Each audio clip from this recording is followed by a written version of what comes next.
Call me Roy. Hi, welcome to Roy's Book Reviews.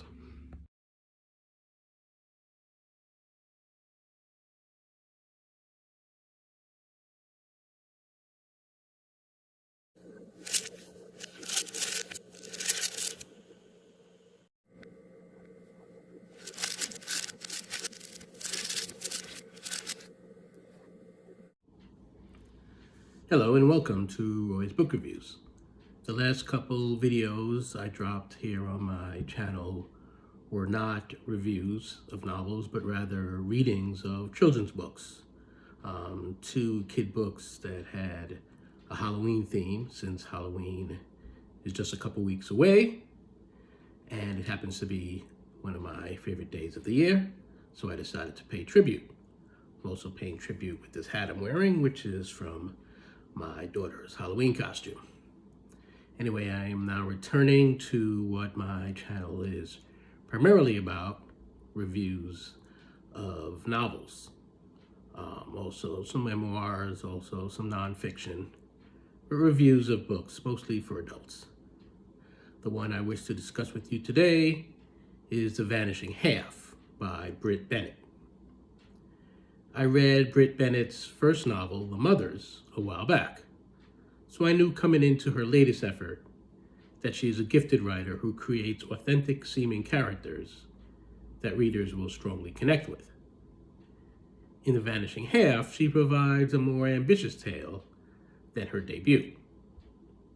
Multiple narratives take turns at center stage, following the primary group of characters for significant portions of their lives.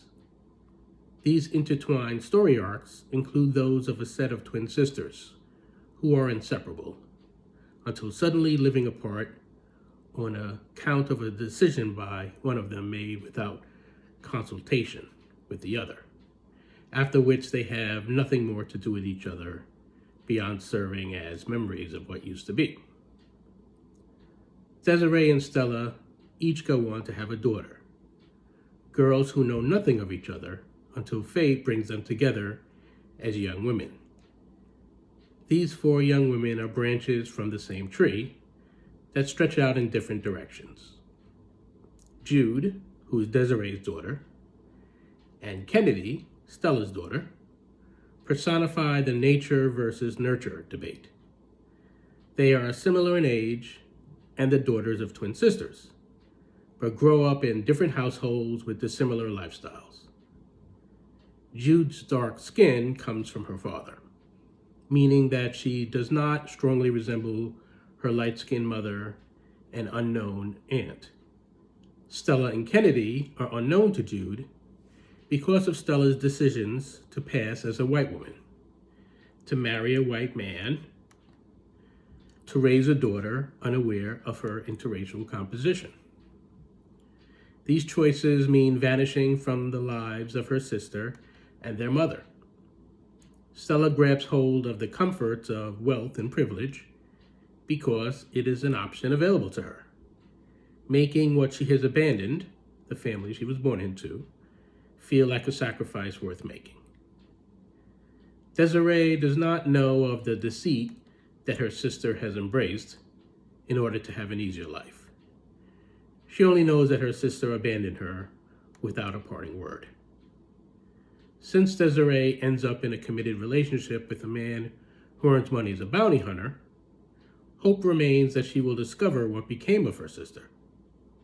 But Stella effectively manages both a vanishing act and total immersion into whiteness.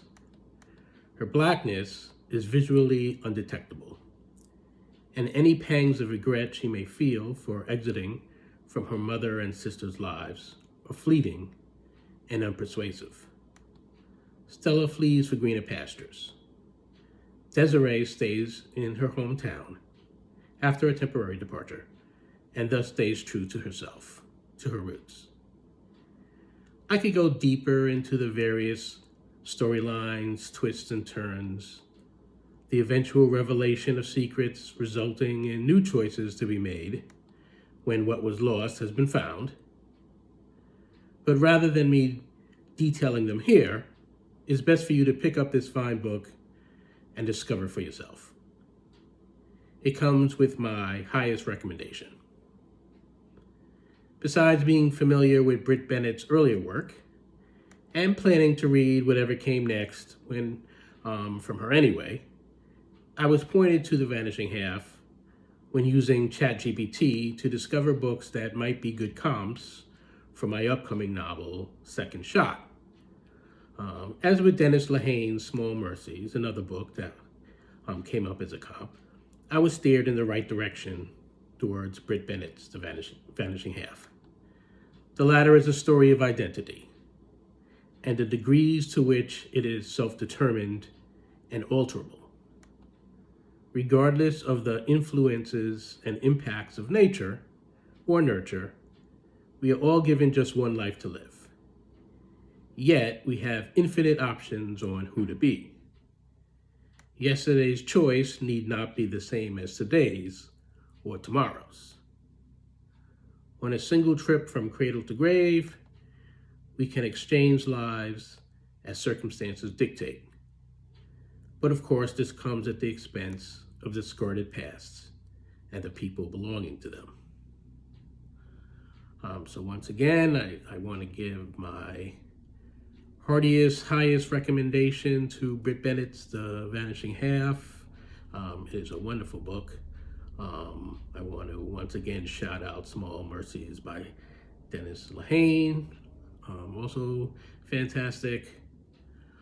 And since I probably won't finish another book over the next couple of weeks, I guess it's not too early to wish all of you happy Halloween. I doff my cap to you, which happens to be from my daughter's Halloween costume this year.